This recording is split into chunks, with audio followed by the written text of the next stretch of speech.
What happens when your life starts moving in the opposite direction of everything you've trained to become? Not slowly, not subtly, but visibly. What happens when your resume says one thing, but your reality says something completely different? Does that mean you've lost it? Or does it mean something much deeper is being exposed? So if that touched a nerve, make sure you stay tuned to the rest of the video as we explore this topic more deeply. Now, this is something I had to confront for myself in a very real way. And I'm opening up to you because maybe you will relate or you'll be able to pick up a nugget or two in what I'm about to share with you.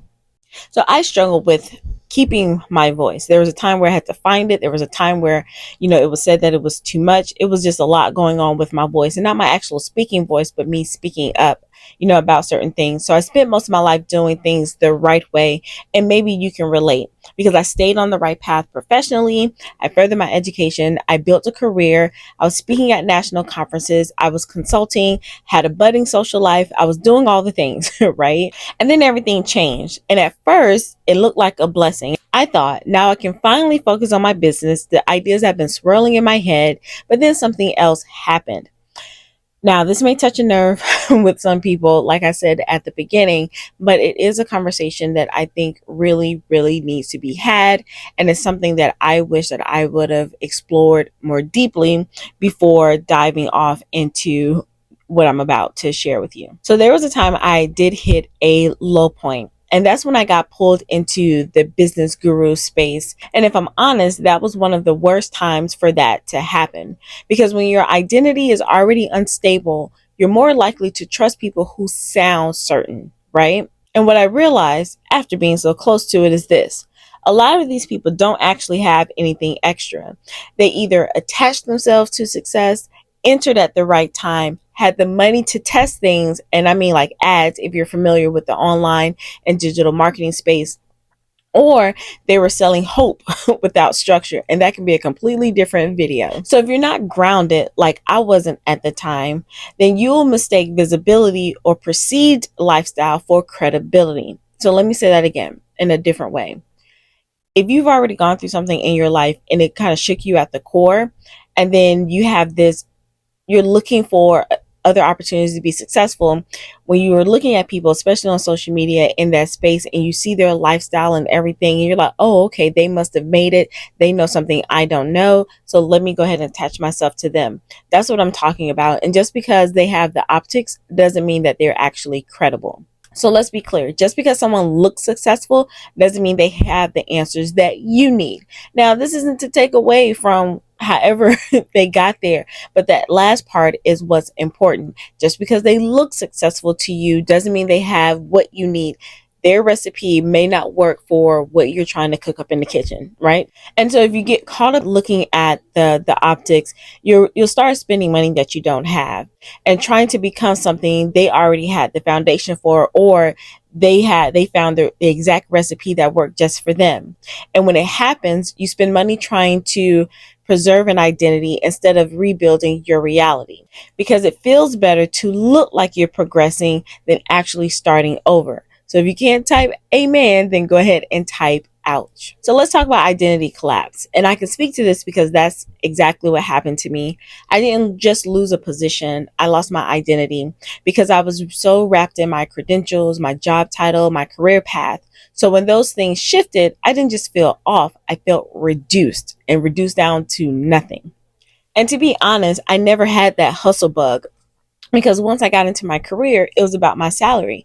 And if I needed extra money, it was going to be something that I was already familiar with, like maybe through tutoring or consulting or something like that, something aligned to what I did. So when I found myself like doing deliveries and working in transportation, working alongside people who either didn't speak English or have the same level of education and ended up in the same space, well, I felt embarrassed, overwhelmed, ashamed, all of those things. If you are familiar with the Golden Girls, it was like, as Blanche described it, as magenta. So many different emotions all balled up into one. And the reason why I felt like that is because I have a PhD. I was the first in my family on this side to actually finish college, and not just finish, but go up to that level. had my own house that I had to give up, my own car I had to give up, and I even had social status that I don't, I didn't have to give that up, but I chose to do that. And eventually, I had to move back in with my elderly grandmother. Now, to be clear, my previous statement wasn't to look down on anyone because there are different paths to success. There have been immigrants who came to the US not knowing a word of English, and they have built businesses and entire communities. And there are people, especially in the trade fields, who work their way to be like heads of companies and things without a college degree. But think about this. There are people like me who went the traditional route because a college degree was supposed to put us on a different path or in a position with an advantage. At least that's how it was presented to me for decades. And it actually worked, to be fair, and we had our own version of success. And it's also the only path that most of us know. So to end up back at the starting line or doing something that has such a low barrier to entry has been quite a wake-up call. So what that entire situation produced for me was internal shame, and this was the shift that needed to happen. It wasn't just the situation. It was what I believed the situation meant. I didn't want people to see me. I didn't want to tell people what I was doing because there was a level of shame attached to all of that. Again, this is not to downgrade the work, right? So I wasn't embarrassed because of the actual work. Like, I believe we all should work, right? Even the Bible says go to work. But I was embarrassed because of what I thought the work said about me and who I had built myself to be. And if I'm being honest, some of you aren't stuck because you don't have options. You're stuck because you refuse to be seen in a position that doesn't match who you used to be. So instead of rebuilding, you tend to stay hidden. And I know that because that's exactly what I did. This is what I believe as to why this happens. Because a lot of us were trained to move up. You go to school, you get degrees, you build careers. We're taught to create a life that removes us from certain types of work. So when life brings you back to those spaces, it doesn't just challenge your situation, it challenges your identity. Because you weren't just taught how to succeed, you were taught what failure looks like and even what perceived failure may look like. So now you find yourself in a position where you were trained to avoid. So not only does it feel uncomfortable, it feels unacceptable. Like, you got me all messed up, right? But here's something deeper that I want to admit. I didn't want to admit that I hit rock bottom. I was always the one who had it together, the one who could always figure things out, and the one with a safety net, whether something I built for myself or with my family structure. And now I had to confront the fact that I wasn't as together as I thought I was. And honestly, my safety net that I had with my family, that ended when my mother and my grandfather died, 3 weeks apart. But I still had my grandmother and things that I had for myself. But when those things were shaken and all of this happened, it was like, nah, chick, it's not what you thought it was going to be like. And so there are some other things that I had to confront, like social fear. And that is a real thing.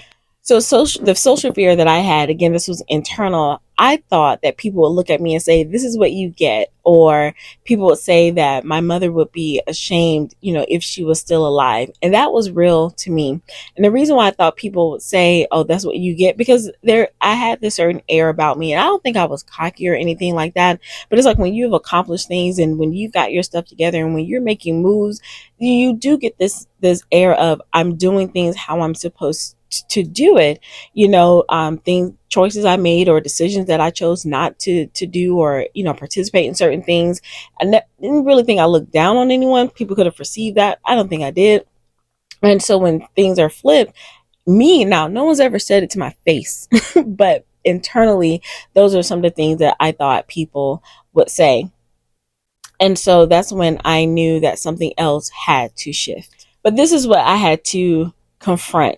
I am still the same person. I am still that chick, regardless of what I'm doing. And whether I'm doing deliveries or transportations or speaking at conferences or consulting with companies, I am still the same person with the same knowledge, with the same expertise, and with the same capability. And guess what? So are you. So let's bring all this back to Nehemiah, if you've been following the series. So this is what I had to realize about Nehemiah, that I got this epiphany. And this is why it's important, if you are reading the scriptures to read these stories more than once at different phases of your life because new things tend to come up. So as I was reading through Nehemiah again, I realized he had a position, he had access, and he had status. He was in a palace, right? And he left all of that to rebuild a wall. He left the palace to essentially become a construction worker. Now, he didn't choose the position based on status, to become the construction worker or to be like the head foreman, I should say, but he chose it based on purpose.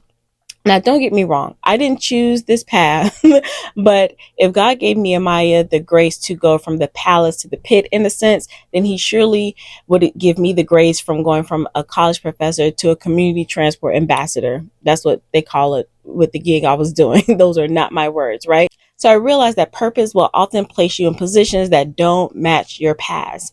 Now, I may share some of those stories soon, so if you're curious, let me know. But let's land this plane, okay? So now I'm looking at the entire situation differently. So working below my level might not actually be below my level. It might be preparation, exposure, humility, or that I'm developing a new type of skill set. Also, it might be building something in me that I couldn't build at the level where I was before. So here's the resolution. Through this experience, I see that I am stronger than I've ever given myself credit for. And that is just not the cliche, like you're stronger than before. No, I actually know that without a shadow of a doubt. And I'm pretty sure if you take some time to reflect on some of the things that you've experienced and you look at where you are right now, even if it may not be your ideal place, you will realize that you are stronger than you've given yourself credit for. And so I know I talked about some shame and you may have, heard in my voice a little bit.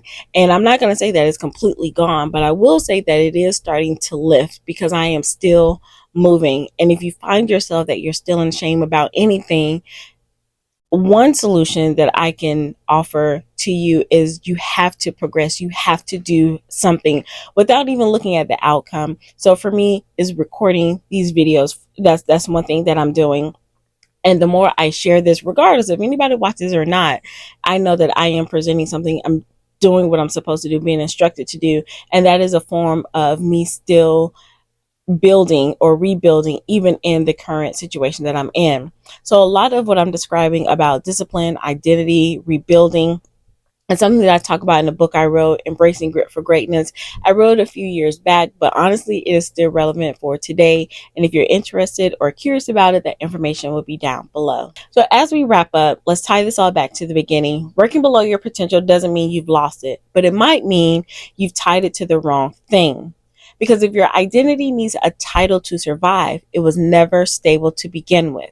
So the real question is, who are you when your position no longer proves it? Yeah, it's kind of deep, isn't it? Now, as always, if something I said made you think a little deeper or say, take a moment and sit with it. Don't rush past it. And if you're in a building or rebuilding season, remember to build with structure. Now, be sure to comment, like, share, and subscribe, and I will see you in the next one. Bye for now.